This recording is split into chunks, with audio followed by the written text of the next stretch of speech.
Je me promène en forêt avec mon chien qui vient de se rouler dans la merde.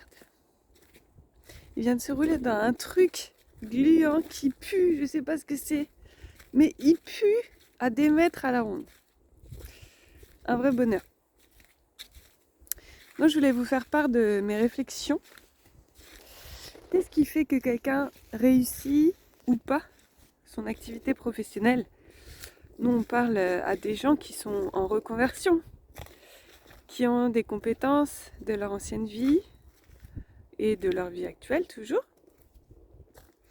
et qui veulent se reconvertir dans le domaine du bien-être et de la santé au naturel.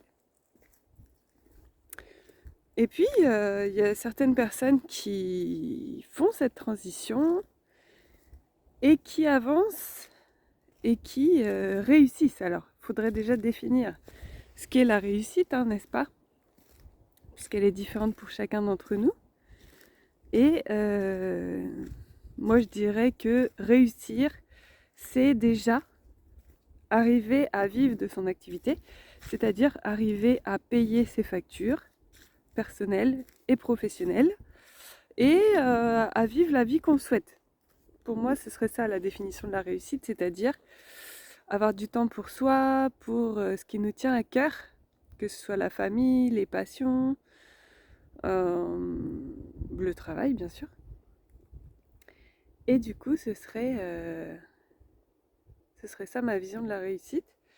Pour certains, ce serait peut-être, je sais pas moi, s'acheter quelque chose en particulier, arriver à mettre de côté tous les mois. Enfin bon, ça, je pense que c'est une vision qui est qu'on peut espérer aussi, hein, bien sûr. Donc ça, tout dépend de chacun. Mais une fois qu'on a défini ça, à quoi ça tient la réussite? Moi, ça fait quand même des années que je me pose la question. Alors déjà pour moi-même, hein, parce que j'ai vécu plusieurs, on va dire, transformations professionnelles. Et puis, pour mes stagiaires, parce que le but, hein, quand ils viennent chez nous en formation, apprendre une compétence métier, c'est qu'ensuite ils puissent avoir certes les compétences nécessaires à l'exercice de leur nouveau métier, qu'ils se sentent compétents, légitimes, etc. Mais c'est aussi qu'ils vivent de leur nouvelle activité, qu'ils arrivent rapidement à avoir oui, une certaine légitimité, une certaine confiance, qu'ils arrivent à se faire leur place et qu'ils puissent payer leurs factures et plus, hein, bien sûr. Qu'est-ce qui fait la différence? Déjà, il y a la vie, hein, parce que chacun, on a des choses qui se passent dans la vie, notamment dans la vie privée, et ça, nous, on n'est pas trop dépendant de ça, hein. Je veux dire, la vie choisit des choses et puis ensuite, on doit s'adapter.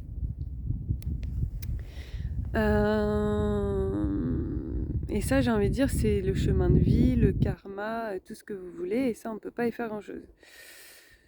Ce sur quoi on peut faire quelque chose, c'est le socle de compétences de base pour pouvoir réussir. Alors déjà, c'est apprendre à se connaître, hein, d'après moi, apprendre à connaître son caractère, ses forces, ses faiblesses qu'on est doué pour faire, apprendre à connaître ses expériences passées, ses compétences, ce qu'on veut, ce qu'on ne veut plus par rapport à notre ancienne vie, apprendre à identifier l'environnement dans lequel on est. Est-ce que on crée quelque chose aligné avec le cœur, si on est très spirituel, de manière très intuitive, et du coup on construit quelque chose sans regarder ce qui se fait autour, et dans ce cas-là on est vraiment authentique, aligné, et on est un peu guidé? Ou est-ce qu'on fait quelque chose qui est tout aussi juste, hein, ça dépend juste des caractères et des façons de faire. On regarde un peu comme un business plan, on va regarder un peu ce qui se fait autour, les tarifs qui se pratiquent, les choses qui se font, et de quelle manière, dans les compétences qu'on a, on pourrait se mettre dans une place à cet endroit et offrir des compétences qui peuvent servir la société. Parce qu'il s'agit de ça en fait, créer une entreprise, c'est créer une activité professionnelle qui ressemble à la nouvelle vie qu'on souhaite, avoir plus d'indépendance, plus de liberté, pouvoir réussir dans la définition qu'on lui donne. Et c'est aussi servir les gens et la société. Donc ça s'inscrit dans de quelle manière ce que j'ai à offrir aide la vie des gens.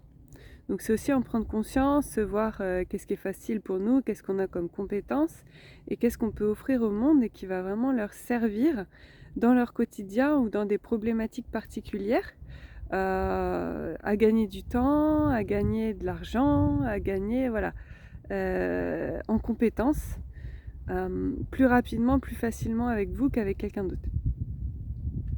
Donc une fois qu'on s'est posé toutes ces questions-là, on a déjà quand même un bon profil d'entrepreneuriat dit aligné, c'est-à-dire qui vous correspondent et qui correspondent à la nouvelle vie que vous souhaitez.